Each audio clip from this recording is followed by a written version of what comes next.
হাত উঁচু করে স্লোগানটা হবে, উচ্চ কণ্ঠস্বর হবে, উচ্চ কণ্ঠস্বরে হাত উঁচু করে স্লোগানটা হবে।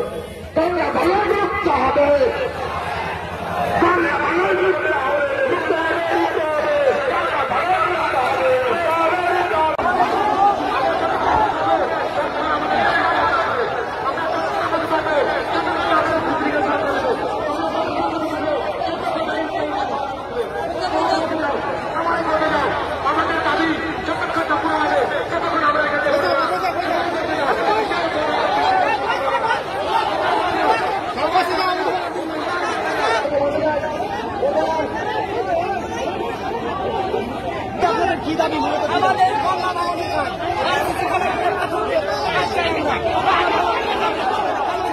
আমাদের কিন্তু ভিডিও অফিসে ঢোকার চেষ্টা করছেন, এই মুহূর্তে আমাদের করেছেন সরাসরি।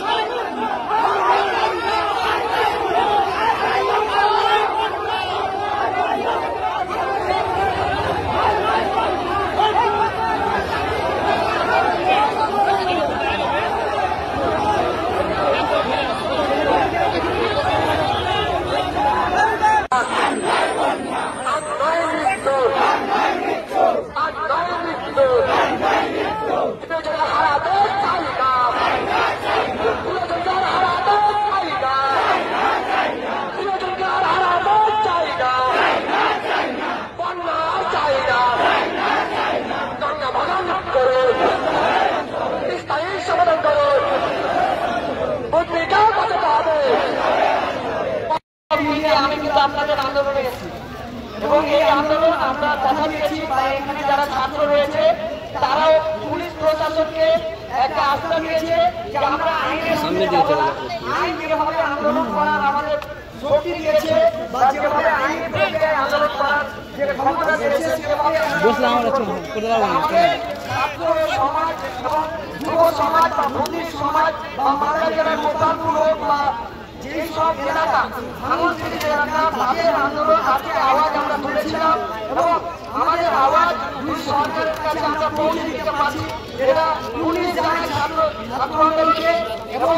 আজকে এই যে আপনারা বা আমি বা আপনি আমরা যে সবাই এখানে বসে আছি, আমাদের ইচ্ছা ছিল যে আমরা যাতে এই আওয়াজটা পৌঁছাতে পারি। আমাদের কোনো কারণ বশত দেখুন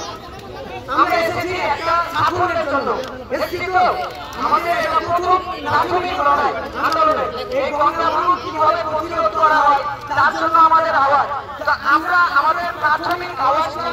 যার কাছে পৌঁছানোর জন্য এসেছিলাম আমরা সেখানে পৌঁছাতে পেরেছি। অ্যাক্সিডেন্টালি এখানে একটা দুর্ঘটনা ঘটেছে, সেই জন্য আপনাদেরকে সকলকে আমরা নিয়ে যেতে পারলাম না বা উনিও আসতে পারলেন না, কিন্তু আমাদেরকে যাতে ফিরিয়ে না দেয় সেই জন্য তারা কিন্তু 5 জন ছাত্রকে ডেকেছে। 5 জন ছাত্র আপনাদের মধ্যে থেকে পাঠানো হয়েছিল এবং 5 জন ছাত্র এই যে গণ ডেপুটেশন বা ছাত্র ডেপুটেশন এটা কিন্তু রিসিভ করিয়েছে এবং আমাদের সৌভাগ্য যে ভিডিও না থাকলেও ডেপুটি ম্যাজিস্ট্রেট ছিল, ওনার সামনে ছাত্ররা নিজেদের আন্দোলন বা জর্জরিত মুখে রাখা বা গঙ্গা ভাঙনের কথা বলতে পেরেছে এবং তার আমি বলেছি বসেন না, আপনাদের জীবন লড়াইটা বলতে না বসেন করতে আমাদের উন্নয়ন সবাইকে বলছি তোমরা বসে যাও, আমরা খাওয়ারের ব্যবস্থা করছি, খাওয়ার সবাই প্লিজ বসে যাও, কেউ দাঁড়িয়ে থাকবে না। আমাদের কমিটি আপনাদের খাবার নিয়ে যাচ্ছে, সবাই বসে যাও, এটা জায়গায় আছে বসে যাও।